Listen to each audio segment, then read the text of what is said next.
Thank you. Can you hear me? Good.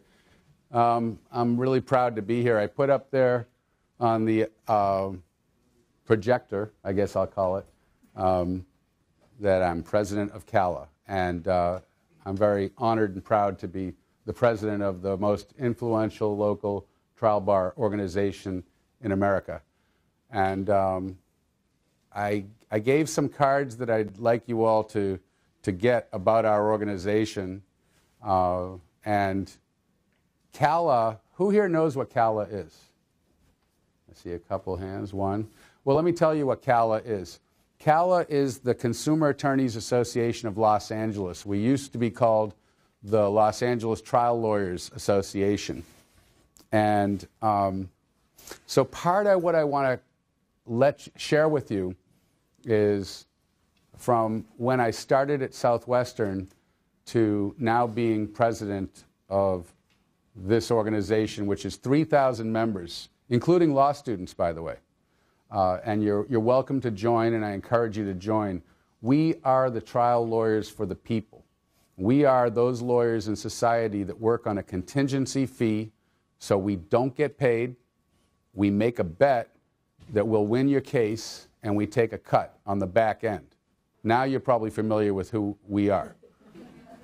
You know, we are the lawyers that make our roads safer.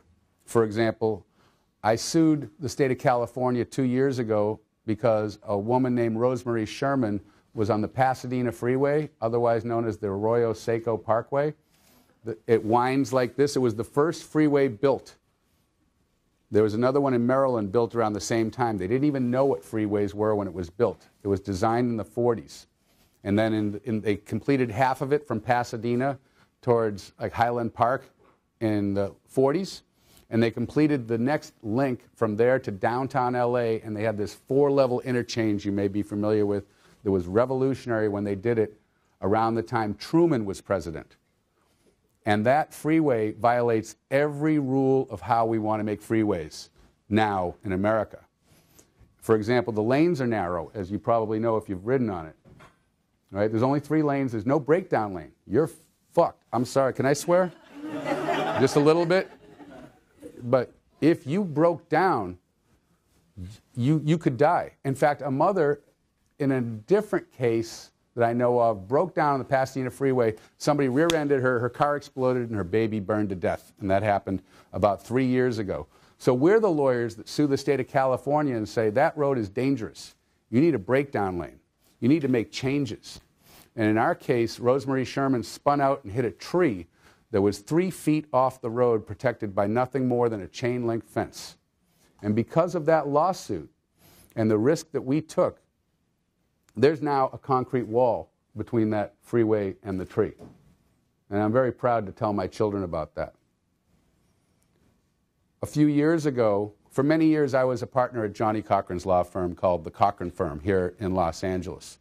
And while I was with the Cochran Firm, one of my cases, that was a case, by the way, at the Cochran Firm I just told you about. Another one, a man was shot 121 times by the Los Angeles County Sheriffs in Compton. And he was running from the cops. He was high as a kite, violating every law, but they had him cornered, and his vehicle's going like 2 miles an hour. If you want to Google this, it's a spectacular video. You would put in maybe my name, Joseph Barrett, and Winston Hayes, or civil rights, and you will see the sheriffs shooting 121 times at his vehicle because some guy videotaped the whole thing, thank God. That's one of the ways we won. But because of that trial, they no longer shoot at moving vehicles. So I'm very proud of that. I mean, it makes some sense, but if you shoot at a moving vehicle, that car is going to keep going into maybe somebody's house and kill people. It makes no sense to do that, and they don't do it anymore. Another example. So we are those agents of change. Whether it's a car crash or a slip and fall, or it could be something much more. It could be protecting the elderly. I've had cases involving elder abuse where they didn't take care of elderly people, and we forced that change, made changes in nursing homes. I've had cases protecting children that are taken advantage of in schools. Have some examples, and that just comes to my mind. I'm going to be a little extemporaneous. Anyone mind? No. Good. Show you a couple things. This boy, Quantez Castillo, he's smiling because he had justice. Quantez got a $3.25 million verdict and punitive damages against the piece of crap that owned the place that his mother rented. It was a slumlord. They had no heater in his apartment, so his mother turned on the stove to keep it warm. She was sleeping. Quantez got up in the middle of the night. He's wearing a big T-shirt. It got caught on fire, and he was terribly burned. They deserved better, better standards. That violated the law. That's not right. And so we sued them, and they had to pay. And a jury said unanimously, you're going to pay. So that's what I get to do. Here's another one from a few years ago, a press conference that we held where you may or may not recall, no, this one you wouldn't know about. I was going to say another one involving children a few years ago. You may recall at the Gardena High School, kid brought a gun into school because there was a battle between the African Americans and the Latinos as the demographics changed. He felt it was very dangerous, and 2 people were shot in the head. And because of our work, that's a safer campus now. We can do these things. This photo was of a press conference I held where a young girl was molested by her high school coach in Torrance. And also that pervert worked at the YMCA before that. And I sued the YMCA and I sued the Torrance Unified School District. Because of that lawsuit, now they are much more cautious, and they work harder in their interview process to make sure that they learn more about the people they hire. Because had they done that, this poor girl never would have been raped. So you see, we're people-oriented. A couple more. This was from the LA Times. I love this picture because as an Irish guy, that looks like a U2 album to me. But that's Winston Hayes, who was shot by the cops. I love Winston. I love the journey. I love being a trial lawyer in civil rights. And I've had the benefit. Here's another one. That was in the LA Times. Sometimes you get some notoriety, which is sort of cool for the ego, but it's not really why we do what we do. This was a magazine cover from 1996 about the most significant the most significant civil rights verdict in American history. And I participated in that, and I was very proud about that. And it was called The Most Important Case You Never Heard Of, because this case was the original videotape police brutality. It happened on February 11th of 1989 in Cerritos at a Samoan-American bridal shower. And the LA County sheriffs, 100 of them, showed up and beat the crap out of 40 beautiful people and then arrested them for brutalizing them, and then fabricated all this evidence and tried to put them away, many people, for 20 years. So we had to fight the criminal process and then the civil process. And in 1995, oh, by the way, we had this expert witness named Johnny Cochran. And Johnny called us up before the trial and said, I can't do it because I'm sort of busy with my own trial. He had this trial for a guy named Simpson across the street.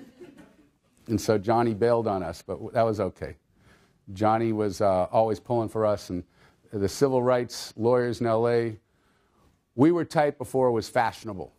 That's why I was saying, paying homage, I guess, to a really good friend of mine, Carl Douglas, who just got a great verdict in Long Beach about a month ago, because those of us who've done civil rights know that it's hard. It's hard to convince people that the police did something wrong. But in this case, it was a 10-year battle, but we won. So proud of that. So you can change the world in so many ways. Sometimes it sucks. Here's an example of when it sucks. This is a picture that I tell people because if I'm drinking and I'm talking about what I do and I'm telling great stories, I always tell this story. I'm not drinking right now, but I always tell this story about my trial against the mob. Those guys look like mobsters? Right? That's not what you learn here at Southwestern. You know, I got the short straw or whatever. I worked for this woman, this beautiful woman, we see here, who you see below the fold after we got screwed, Camille Fow. Camille was a mother of two. Her husband was a trucker. He goes to Las Vegas. His fellow truckers want to go out to a gentleman's club. It's in the afternoon. One of them got a little fresh with one of the ladies named Matisse. And this guy, Mike the Animal Moscato, didn't like that. And he had this guy, who was a drug-dealing, off-duty cop, murder him. And I was calling it negligence. And this gentleman was connected to the Chicago Mafia. Nobody here's a Mafia person, right? Don't tell them I'm talking about this. But that's them when the verdict was read, because you can see the joy of these mobsters, that we got off. We got off. No justice, because what happened in that case was, from what I heard, the Mafia got to all the witnesses and either killed them or seriously injured them, and with the jurors, they either bought them or eliminated them somehow. And the judge, the biggest contributor to her campaign, which they do in Vegas, was that guy from this club. So I had no chance. And I remember when I was told I was going to try this case with this lawyer from Vegas, I was concerned. I had little children. And I remember this guy, Mike the Animal Moscato, when I went to take the deposition of Matisse in Vegas, he says to me, "How are you, Mr. Barrett?" And I said, "I'm fine, Mr. Moscato. How are you?" And he goes, "I'm just fine. And how is your lovely family in Redondo Beach?" And I realized, uh-oh, maybe he's going to kill my family, kill my children. Something you don't learn about in law school, right? But I had to do it. So I decided if I'm going to die, I want to die in a vet. So what I did was I borrowed a Corvette from a friend and drove the Corvette to Vegas. Hey, can I get one of those waters that are back there? Somebody get me water. Thank you. So what happens is I drive the vet to Vegas, and I see my co-counsel, Randy was his name. I said, "Randy, am I going to die?" And he says, no, this is fit. We can't win. They're laughing at us. So I had to go through with the trial. We did our best, but didn't win. So a lot of times it's super rewarding, and you can make history. An example of making history I'll share. Not only do we have the largest civil rights verdict in American history, I'm bragging a lot here. I don't have that big an ego, but I got to impress you because you asked me to come here. I got to let you know I'm a little bit legitimate. Okay, I've done some things. So this was a picture. We were on the front page of the Daily Journal when we were the first trial lawyers. Me, Gara Martirossi on the left, and Charlie O'Reilly on the right, who's the greatest trial lawyer I ever knew. And I knew Johnny Cochran. I've known some of the greatest lawyers, and I always tell people Charlie O was the best. Although Johnny's right there with him. But we beat Ford Motor Company and proved in Barstow, California, right after 9/11, 4 months trial in the high desert. Talk about sucking. We were in this crappy little hotel, the three of us with a few other people assisting, and we were taking on Ford frickin' Motor Company over the most profitable vehicle ever made in the world, the Ford Explorer. They had a 40% profit margin on that vehicle. They only had a 5-10% profit margin on other vehicles, and they would make this tiny little car, I forget what it was, the Ford something, Focus or something, that they lost money on. The only reason they made it was because it got great mileage and it kept their overall mileage for their fleet at a certain level, which was required by law. But we were able to show to that jury in Barstow that Ford Motor Company knew the Explorer was dangerous. And what I did was I flew to Little Rock, Arkansas, and found the smartest lawyer in America on the Ford and learned their dirty story. Anyone here know the dirty story? I'll tell you the dirty story. What happened was Ford decided that they could make a lot of money if they took their smallest pickup truck, which they invented after the gas crisis of the mid-'70s. It was called the Ranger. And they said, if we put like a cab on the back of that, a shell on the back of that, of the cab of that truck, we'll call it something else. and we'll sell it to people, and we'll see how that goes. And so they did that. It was called the Yuma Project, and they were ready to sell that vehicle in 1981, 82 model year, but every time they tested it, it rolled over. It was too narrow and too tall. It was called the Bronco 2. That was what they called it in America, the B2. The Bronco 2 was incredibly unsafe. They marketed it to basically men. They called it the sport utility vehicle. It was a new concept because men like sports, and it's utilitarian. It'll sell. It sold okay, but a lot of people died. And every time Ford tested it, it wouldn't stay on the track. So they tried taking air out of the tires. Still wouldn't stay on the track. Their engineers told them, you can make this vehicle safe if you make it 6 inches wider and 4 inches lower. They were told that in 1982. They wouldn't do it. Mid-'80s rolls around. Ford gets this idea. Why don't we take that sport utility? They wanted to make a new vehicle, so they had this idea, which are we going to do? We're either going to make a super-duper sports car, like better than the Corvette, or something else. We'll just redo what we're already doing. And they had this big internal dialogue, and out of it they decided, screw the exotic sports car, let's make something we can make a lot of money on. And so they decided to make this vehicle that was an improved version of the Bronco 2, where they would put in a lot of mirrors, this is very sexist, what I'm about to say. They put in like a lot of mirrors, paint it certain colors, put a place for a lady's pocketbook. That's a Boston term. I'm from Boston, but you know what I'm talking about. And dress it up for women and moms. We'll sell it to them. We'll market it to them. We'll make it look cool. We'll make women buy trucks. You know, so that was their idea. So they did it. And they couldn't keep it on the road. It kept flipping. And they had like 5 tire companies that they work with to try to do their testing. It couldn't work. So what they did was they formed a partnership with Firestone and said, well, you get to make all the tires for this. Not Goodyear, not Dunlop, not anybody else, not Continental, not Goodrich, nobody. Just you. We give you all the business. But our testing has to be secret. And you got to figure out a way to keep this thing on the ground, because we can't figure out a way to keep it on the ground. Ford always knew if you made it 6 inches wider and 4 inches lower, it would stay on the ground.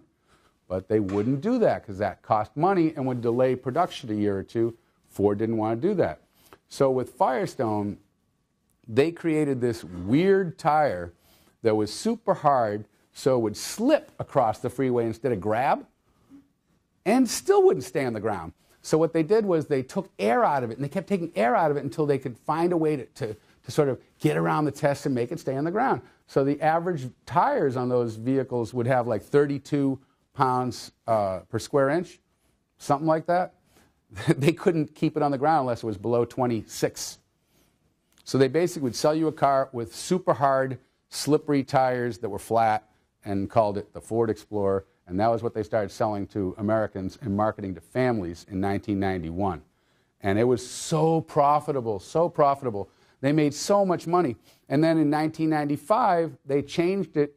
Oh, and they decided to put something called a twin I-beam suspension in it because they had been marketing that to Americans. It didn't mean anything. It was stupid. It made it worse. But because it was a marketing gimmick, that was what they chose to put in it. In 1995, they changed the suspension. And I remember taking the deposition of this statistician, and she said, she gave me all these books with all these numbers, and I looked at this one page. I said, looks here like the Ford Explorer from 95 to 2001 flips 33% more than the previous model. Is that accurate? She only knows the number. She goes, that's accurate. I said, Ford swears by that? Ford swears by that. So you took the most dangerous vehicle and made it worse in 1995? Well, that's what the numbers say.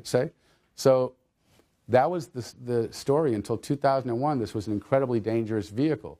And we worked for a mother that was paralyzed when her vehicle rolled over. The father's legs were smashed, but she was paralyzed. And we sued Ford.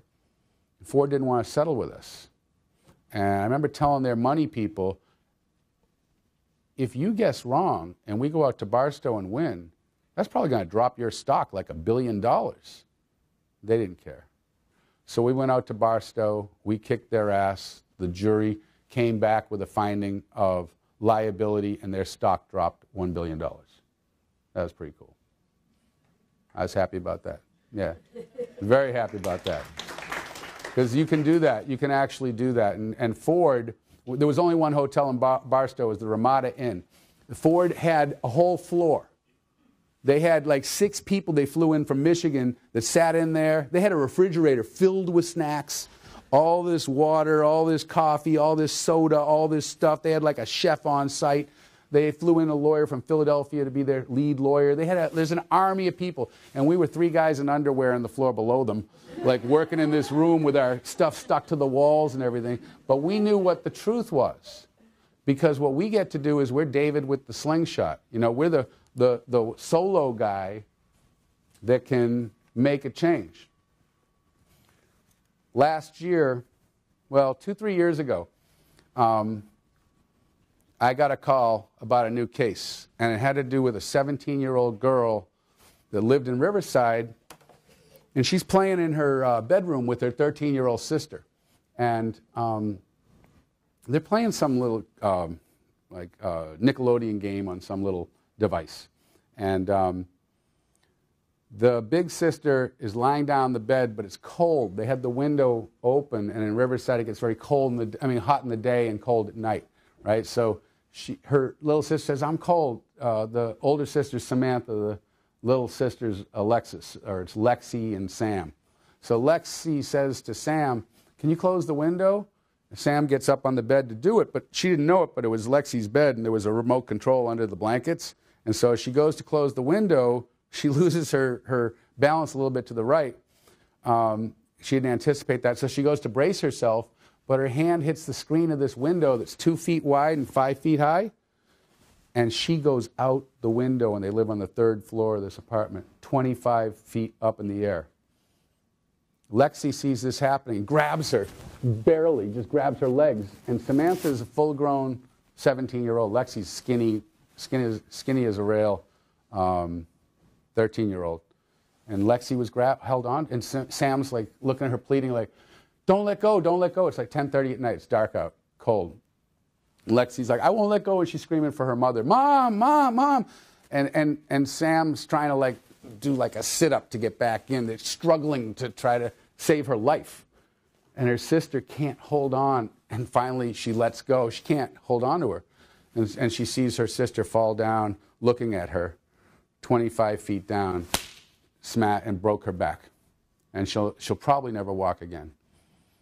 And so the family called me, and I do what lawyers do, is potentially big case.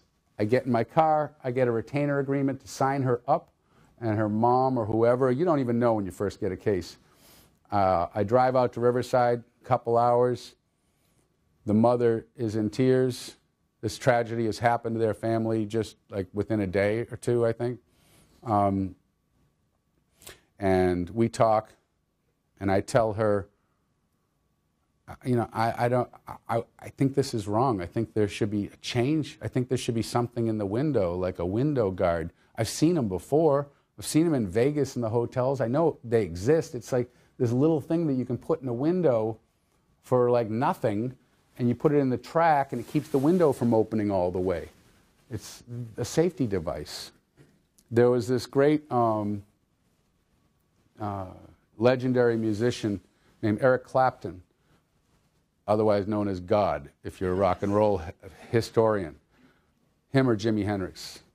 But Eric Clapton lost a son in a Manhattan high-rise in 1990. I think he fell about 50 stories to his death. And he wrote this song called Tears from Heaven.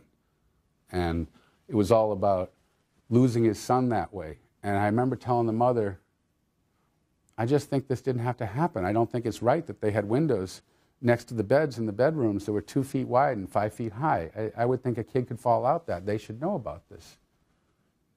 And so I'm going to fight for you. All right, so we drove over to Loma Linda Hospital, and I met Samantha surrounded with all this Hello Kitty stuff. And I have 3 daughters. You know, I had a daughter the same age at the time. My daughter is currently I have one daughter. She's going to rule the world. She is the student government president at UMass, where I went, and my wife went.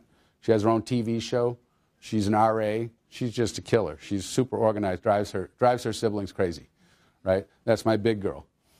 She was Sam's age at the time. I have another daughter, Kiara, that is an artist type and goes to Santa Monica College and is trying to get it together. And she's a waitress in Mexican restaurants trying to make some money. And I got another daughter, Chloe, who's 16, who, like Samantha, has ADHD and is super hyperactive and crazy, but I love her. She's gorgeous, too. If you know any princes, let me know. I want that kid to marry a prince. Because I don't know what she's going to do otherwise. I said she's most likely to be like Joan Jett, if you know who she is. So I had daughters like this, so this was in my heart. You know, I take my cases very personally. And so I got that case. I remember writing the insurance company shortly after I was a lawyer. I was looking for the letter today. I wanted to show you like what you're up against when you do what I do. You're up against billion-dollar corporations and insurance companies. And from my perspective, they have their hearts amputated. They only answer to shareholders. Generally speaking, they don't give a shit about the humanity that we deal with all the time. Right? So I wrote this guy back in 2012. Samantha was injured on February 27th of 2012. Just keep in mind that I told you that Samantha was injured in February of 2012 because it's going to matter in a second. So I wrote the insurance company in the summer of 2012 and said, Samantha had her back broken.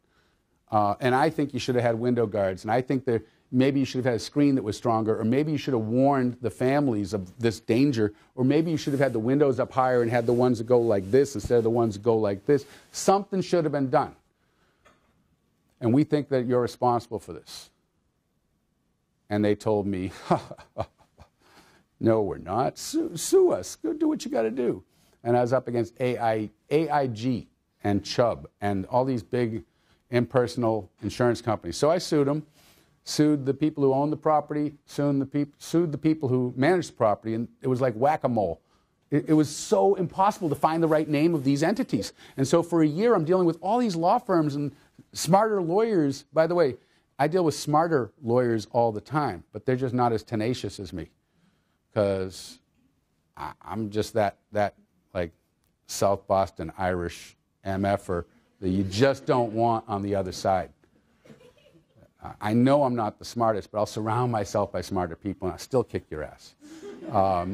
And so they made it so hard for me to find the right entities, but we eventually did. And we're slogging through all this discovery. And then I got this document last fall. And part of, I'll just tell you, and you can take this for what it's worth, it probably sounds insane, but I am a Catholic, Irish Catholic, proud to be a Catholic. I believe in God. I believe in Jesus. I don't want to, that's it. But I think that there was a reason that this document came onto my desk. I'm going through all these documents. This happens to me. Happened to me with Ford and other times. But I get this document from the management company who had bought this apartment complex in the fall of 2011. And the people who bought the place were a company called UBS. Ever heard of them? See, I hadn't heard of them. I didn't know that they owned all the banks of Switzerland. I had no idea that they had more money than God.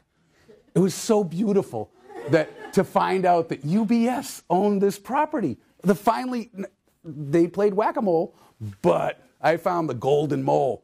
It was like them, right? So then I'm suing them, and they couldn't get their act together with all their insurance companies and lawyers. They sent me these documents. I guess they forgot to shred this one, if you're as cynical as I am. This was in a pile of documents. Now, let me see if I have glasses. Yes, I have glasses. When you hit middle age, you may need glasses, right? I made this deal with the devil just about my eyes. I play baseball.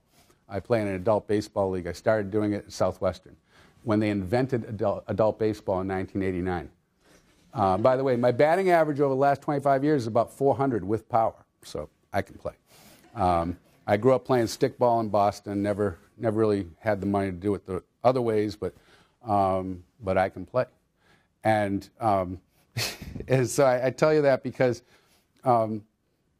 it's just weird that I'll go.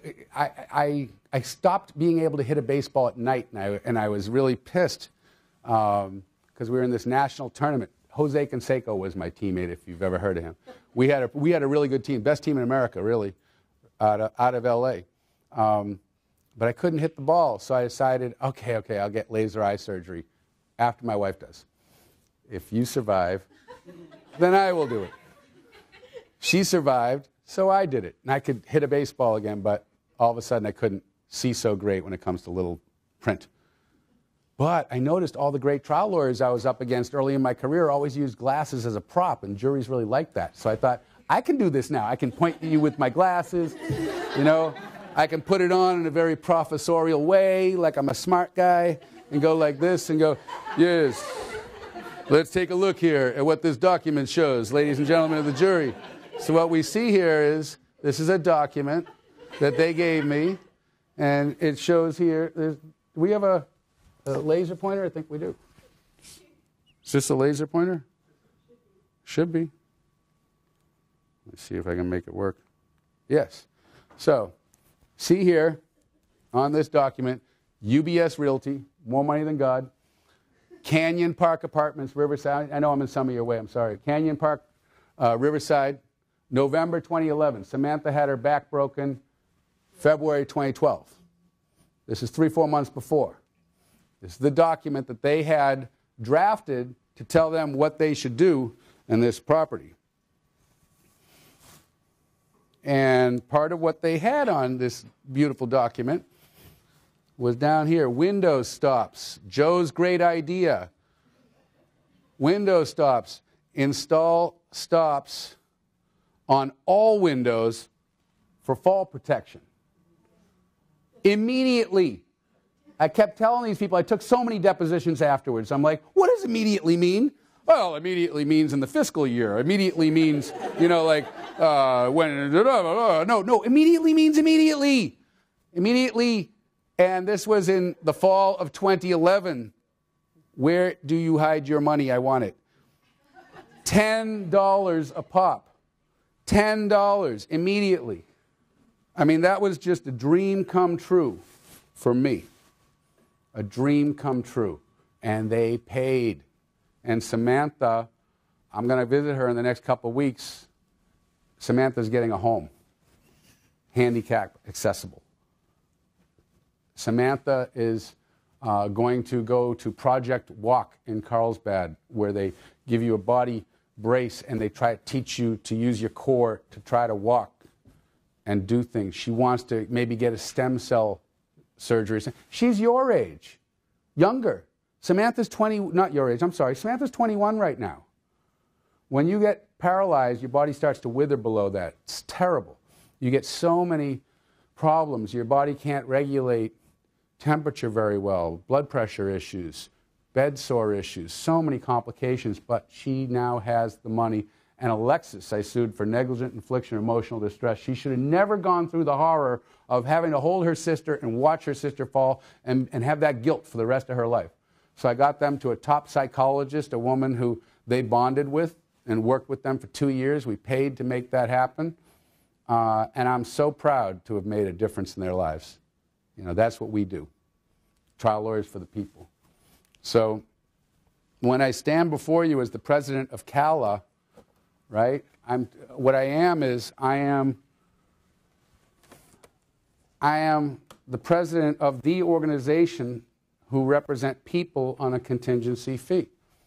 I think to myself, so where does it start? Whoa, I'll tell you where it started for me. My grandparents, they came up in a family that survived the genocide that occurred in Ireland between 1847 and 1851. In Gaelic, it's referred to as An Gartar Mór. I bet you there's nobody in this room that's familiar with that. Anyone know the story of An Gartar Mór? No. You should look it up. Irish people had been oppressed for 1,000 years. They They weren't allowed to practice their religion, speak their language, own property, just treated like garbage. And all of a sudden, this disease started happening in their country. And their overlords, the British, I don't mean to offend people of English history here, English heritage, but you got to own what you did, all right? And this is what they did. As the Irish, they used to refer to the Irish as the white monkeys. I'm not sure if you're aware of this, but they are, up until about my father's generation, the 1950s, they thought Irish people had smaller brains, we were less evolved, we weren't as smart as whatever, other people. We were still developing. People believed that crap into my lifetime. And so when disease hit Ireland, nobody did anything. Nobody did anything. The English didn't do anything. You know what they did? They said, keep growing your crops, feeding your animals, and everything you get, you bring to the port and we ship elsewhere. You get shit. So the Irish, all they had were some vegetables they could grow amongst the rocks, like potatoes, cabbage, carrots, whatever they could, and that became diseased. And then everyone starts getting sick, and nobody helps, and nobody cared. And so the Irish started dying everywhere, everywhere. There were, I think, about 5-6 million people that were Irish before that happened. After that happened, half of them were dead. And they went, if they could, to places that they could get on a boat and get to escape. Typically England, America, and Australia. And that's why you see so many Irish people in these places. And we're very friendly. That's why there's so many Irish Americans. We love everybody. And so we now have like 40 million Irish Americans. But my relatives escaped the horrors of their home country, not because they wanted to leave, but because they wanted to live. And they got on what are called coffin ships, where they sailed to America, and half the people would die of disease on the journey, the weeks that it took to sail to New York. And then they would be processed, and then they became America's housekeepers, America's seamstresses, America's factory workers. They put the Irish against each other to fight your Civil War. They had the Irish on their knees building the railroad from the East Coast to Missouri, where they drove the Golden Spike just like they did the Chinese from the West. They had the Irish build the Golden Gate Bridge, and whenever an Irishman would fall from the fog into his death, they would just send another one up. The Irish built the skyscrapers of New York and Boston and Chicago and all the great cities. That's my history, very proud history. And I grew up in a household in South Boston. I thought everybody was Irish. I mean, I did. Everybody had blue eyes. Everybody spoke with an Irish accent. Everybody had that attitude. Because my world was like 2 miles around. That's where all my relatives lived. My parents met in a dance hall in Roxbury, Massachusetts, Irish dance hall. And my father was the first of his family to get a college education. His parents didn't want him to. They wanted him to work, bring money home. Just like many other immigrant stories. When you listen to me talk about this, you might think to yourself, sounds a little bit like the Mexican-American history or the African-American history or the Filipino-American.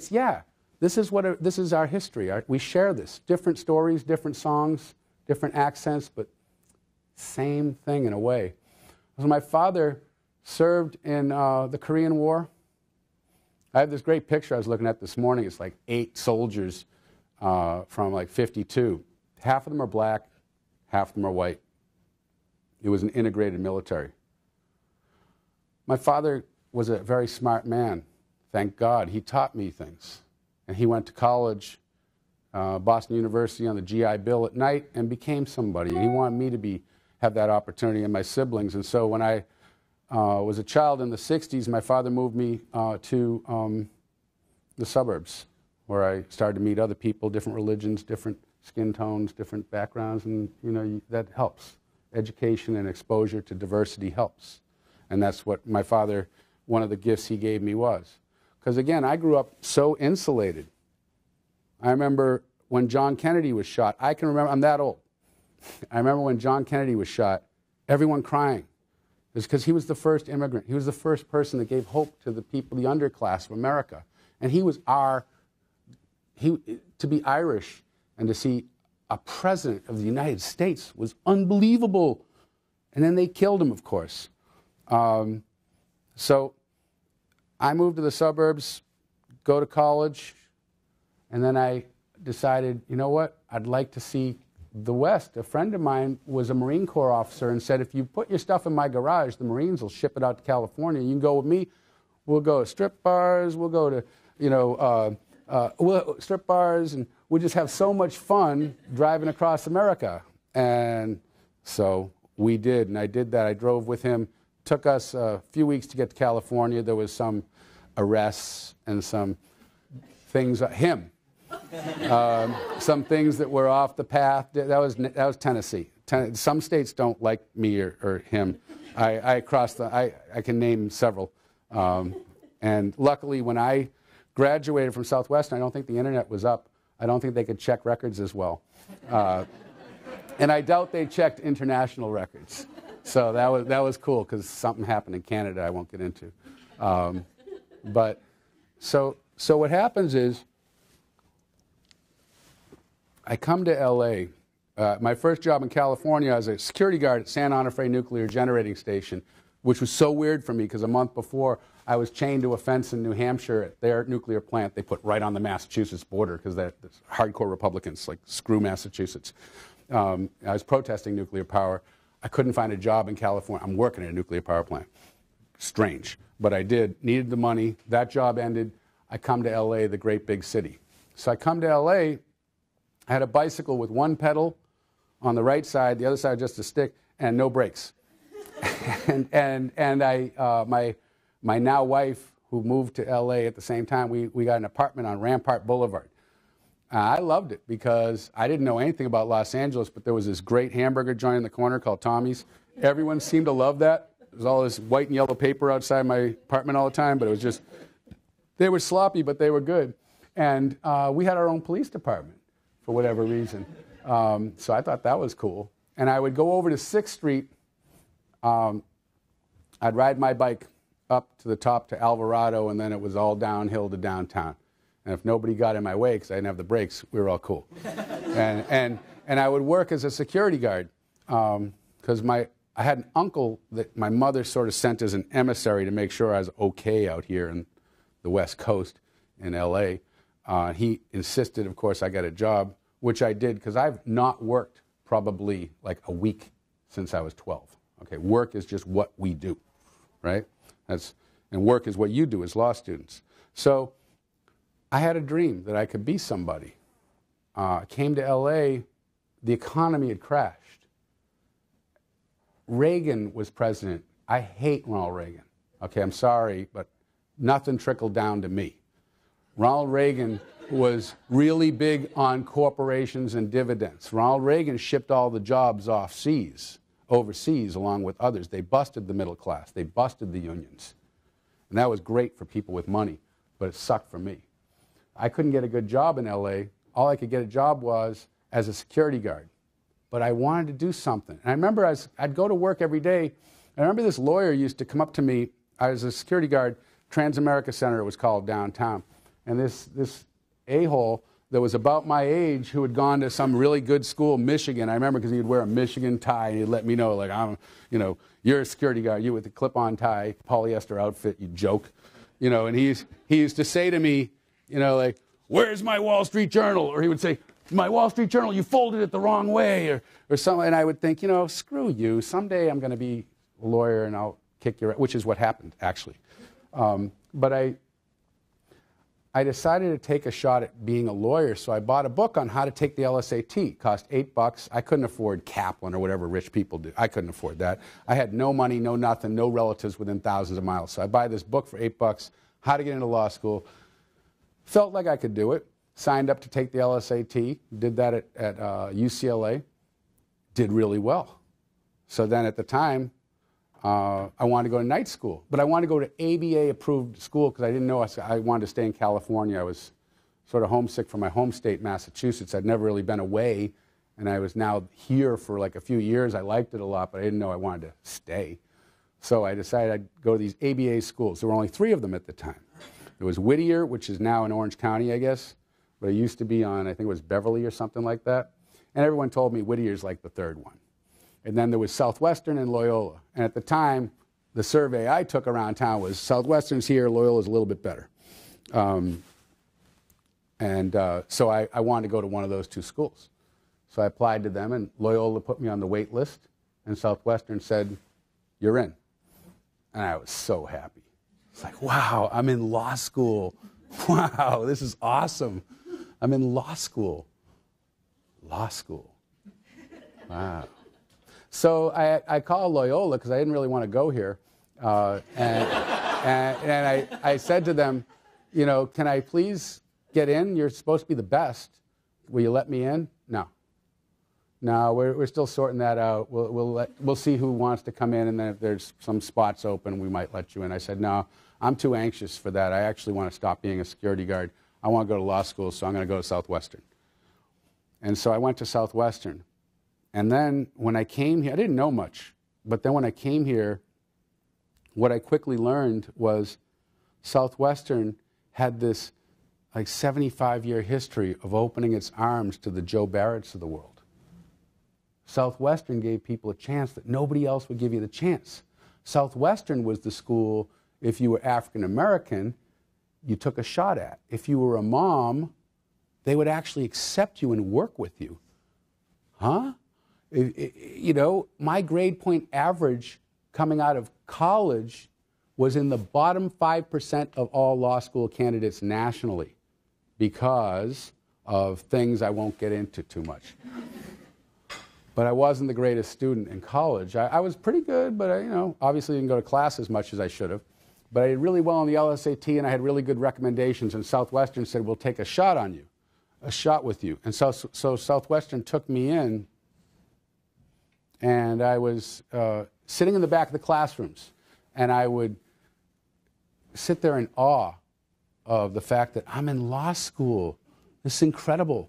And I would meet these people that were my fellow students, and they were so smart. They went to Berkeley. They had a grade point average of like 3.7, you know, stuff like that. I was like, whoa, you guys are like the stars. Southwestern had a habit in those days of kicking out half the students. I remember they told us on the first day of school, look to your left, look to your right, don't get to know them too well because they may not be here next semester. In those days, Southwestern was so ruthless. There was a classmate of mine at night.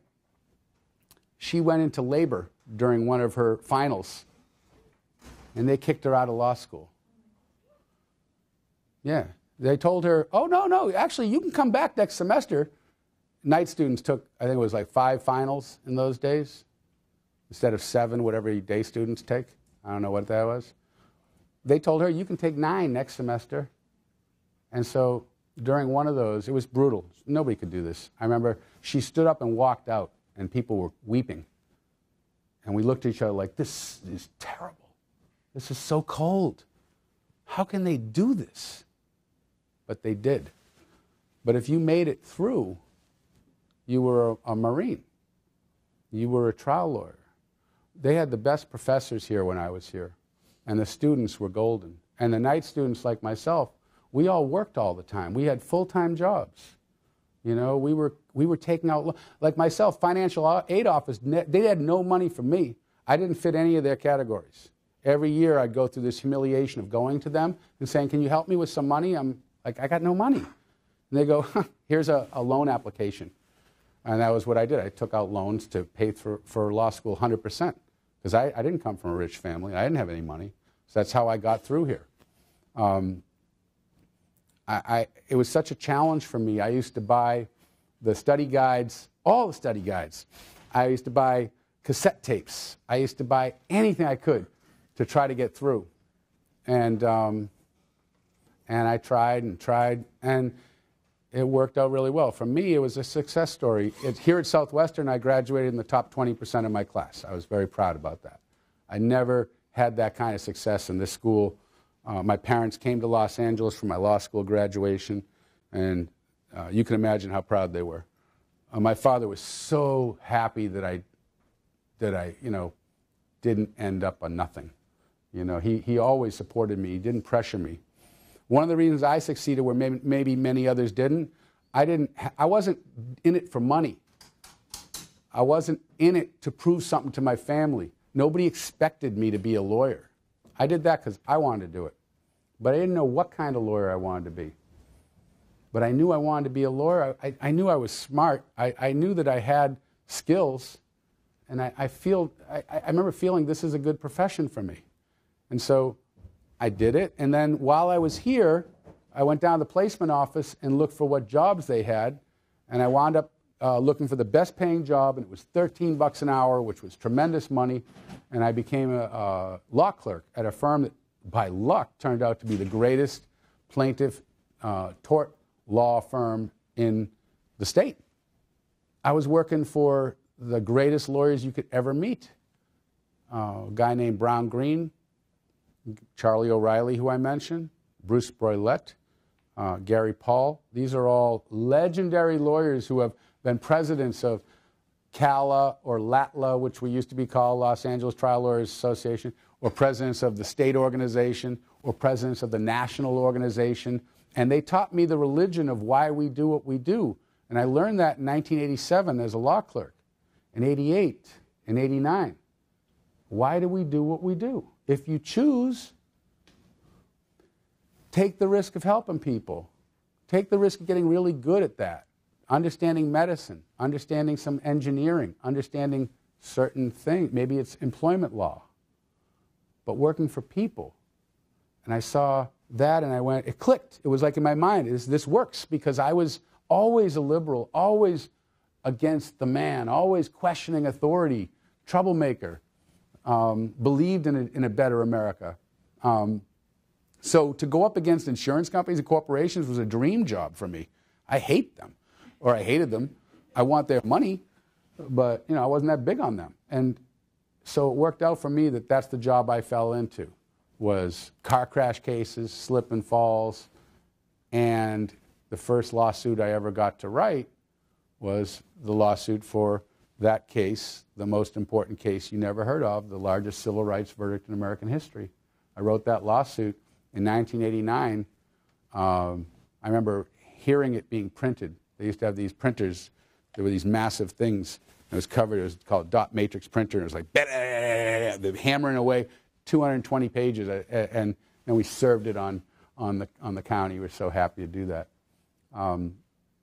So for me, what I want to talk about was basically how you get from being this kid from South Boston who goes all the way across America, didn't even do that great in college, make it, get your feet on the ground here in LA, and somehow get into this great law school. And it is great. It's only gotten greater and greater and greater. And then to graduate, become a lawyer, and then what you can do with that bar card. There's so many options. But I wanted you to know about the consumer attorneys because I'm so proud to lead that organization to do what I do.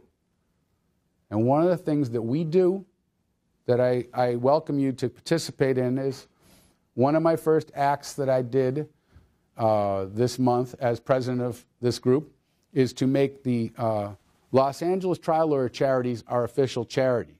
And many of us started this organization called LATLC 8 years ago because we believed that we could change Los Angeles for the better and change the way people look at lawyers. And that's what that organization tries to accomplish. We raised hundreds of thousands of bucks just last year and had fun doing it, partying, and helped tens of thousands of people in Los Angeles that are homeless or abused or children. And I'm very proud of that. And we're doing that because if we brag about what we do, see, now you've heard me tell stories about what I do. I don't think I mentioned money. I don't think I mentioned like some verdict number to impress you. Maybe. I don't know, maybe. Largest civil rights verdict in American history, yeah. Okay, a little bit. But it's about the journey. It's about what you accomplish. It's about what you can do. It's hard work. You want to do it? Be a trial lawyer. Watch trial lawyers. Go down to the courthouse. Watch trials. Learn skills. Learn how to pick a jury. Best way to pick a jury, first thing you want to do is be yourself and communicate. Listen. Ask good questions and listen. And then ruthlessly get rid of the people that are going to vote against you. It's a whole area that you have to know. But to do what I do, you also have to learn all these underlying things about medicine, about engineering, about various things. It's hard, but it's very rewarding. And I think the sky's the limit.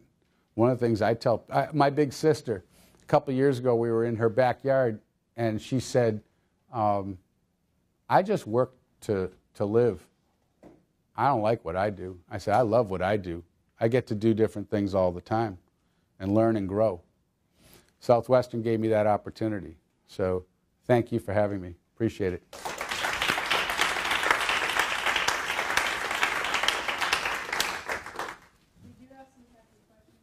Yeah. Anyone wants to ask me anything? Yes, sir.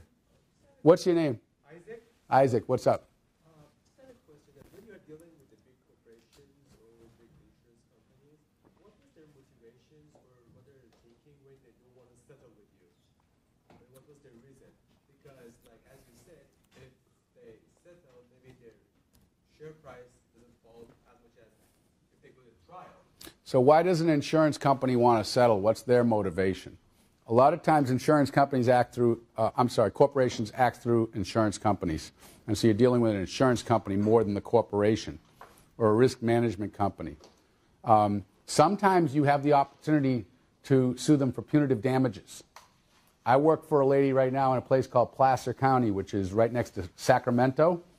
And she was running across the street, and she was hit by this guy who works for Pepsi. The guy killed somebody at the exact same time of day a few years earlier, and they didn't test him, investigate it, do anything. I think that's outrageous. So I'm moving to amend my lawsuit for punitive damages. That gets their attention, because now if I win, I may not, but if I win, then you measure the net worth of the corporation as compensation on punitive damages. But in the ordinary case, you have to be somebody who has won trials to get their attention. They have their own risk equation. What's the loss? You know, tell me about the person that was hurt. What's the evidence, and who's the advocate for the person who's hurt? And they sort of evaluate all these things. You can be a new lawyer and win and get good money, but your odds are better if you team up with somebody that might have gone up against that corporation and had trials and that sort of thing. It's a risk equation. You better be willing to try the case when you take a case. And don't take a case thinking you're going to settle it, because if you think you're going to settle it and then you don't, and you wind up at trial and you're screwed, that's a mess and perhaps malpractice. But every case is individual, and the insurance companies weigh all these factors about how it happened, and the injuries, and they're very cynical about the injuries. They don't buy what a plaintiff lawyer typically says. They do their own investigation, they hire their own experts, and their job is to hold on to their money, because they answer to shareholders. Yes, sir. What's your name? Robert. Robert, what's going on? Do you always know if you want to be a trial lawyer, dealing with tort claims, things like that? I don't know. Yes, and I know this. In 1969, I was, man landed on the moon. That's how old I am. In 1969, I was in 5th grade. I had just moved to the suburbs, and my teacher wanted me to, they were having this debate about the World Series, and I was a big baseball guy. So they said, one of you is going to argue for the New York Mets, and one of you is going to argue for the Baltimore Orioles. And this guy, Larry, got to argue for the Orioles, and they told me you got to argue for the Mets. And the Mets were a joke. They were the biggest joke ever. at that time. The idea of the Mets winning the World Series was preposterous. But I studied them, and then we had our debate in front of everybody, and I convinced the class the New York Mets were going to win the 1969 World Series, which they did. It was like the greatest upset ever. The amazing Mets, they called them, right? And I remember at that time it dawned on me, maybe I'm a trial lawyer. The other guy was. He turned out to be, the Orioles guy. He wound up working for this prominent, he was super smart. He was top of his class. He went to Harvard. He went to some, another Ivy League, Dartmouth. And then he now works for some prominent Boston law firm. Now, I knew when I left Massachusetts that I was not going to be a lawyer in Massachusetts. Because, first of all, remember the part about bottom 5% of all grade point averages for law students nationally? And in Massachusetts, there was no Southwestern that I was aware of. The idea of becoming a lawyer in Massachusetts was a joke. But I remember that was how I felt. California was much more welcoming. They didn't care who your father was. There were schools that would take more chances on people. And I remember thinking that I could be a trial lawyer. And then I observed some trial lawyers that did what I do. And I remember thinking, I like what they get to advocate. I like that. I like the fact that they're agents of change for a positive and a better world. I like that. I would like to do that. And so I started studying that. And there used to be videotapes you could watch in the library here, opening statements, closing arguments, how to cross-examine. I would study that stuff, to try to be better. And I was terrible. I was terrible. Like my first trial, I made so many errors. It was terrible. I wasn't equipped really to try a case, but I was thrown into it. In Pasadena. I remember the judge telling me, your client's a heroin addict, he's black, and this is Pasadena, and plaintiffs haven't won a case in Pasadena in years. Why are you here? And I remember telling him, because my boss told me I had to go here. And my client was really pissed that I was his lawyer. And I made so many mistakes, but I won. And I won a huge verdict. It was $418,000, and their best offer was $25,000. I was like, new. It was my first year out of Southwestern. I remember meeting other students. They hadn't even done a depo yet, right? I stumbled my way to this big ass verdict, and I just remember like, how did that happen? It was because my client was really jacked up, and the truth was that they were negligent. And the jury told me afterwards. They said, we knew you were. I used to throw up in the bathroom almost every morning when I got to court there, and I was smoking my ass off because you could smoke in the courthouse then. I'd go down the hall where half the jurors were the smokers, and we'd look at they didn't like each other, but, it was the smokers versus the non-smokers. But I remember just being so sick to my stomach, but I found a way to try the case and win it. And I knew that I just had to work on things. I had to work on taking a breath. I had to work on trying to be more calm. One of the things is all of y'all are the smartest people. You do not get to law school unless you're one of the top 1 or 2% in society. We're all nerds, if we're honest with ourselves. Seriously. There's nobody in law school that's not a nerd. You don't get to law school until you get your degree from the Nerd Society. It's right? Everybody. All of us are. All of us are. So it's a matter of trying to get back to who you are, like the normal person, and use all the skills that you learned by being smart and putting that together. And one of the things we're doing is CALA started last year, the Plaintiff Trial Academy. We accepted only 32 people, new lawyers, and taught them all the skills on being the best lawyers. The best trial academy there is. 3 of the graduates, a few months after that, got together and got an $800,000 verdict on a case they found. Three people that graduated from this academy. They didn't work for some law firm. They worked for themselves. They somehow found the money to do this. So it is doable. By the way, CALA law school membership is like nothing, or it costs like nothing. And you get in and you network. Tonight I'm speaking to the new attorneys with CALA. First 10 years that you're a member, and 40% of our membership is that young. We have our own listserv for the new lawyers. They have seminars every month. They share documents. They answer questions. They're all there for each other. We have a women's listserv and a women's committee. We are young and diverse, and we're there. We're there for you. Anything else? I'm here. Yes, ma'am. What's your name? Joe. It's not actually a question. This is an announcement. Thank you. For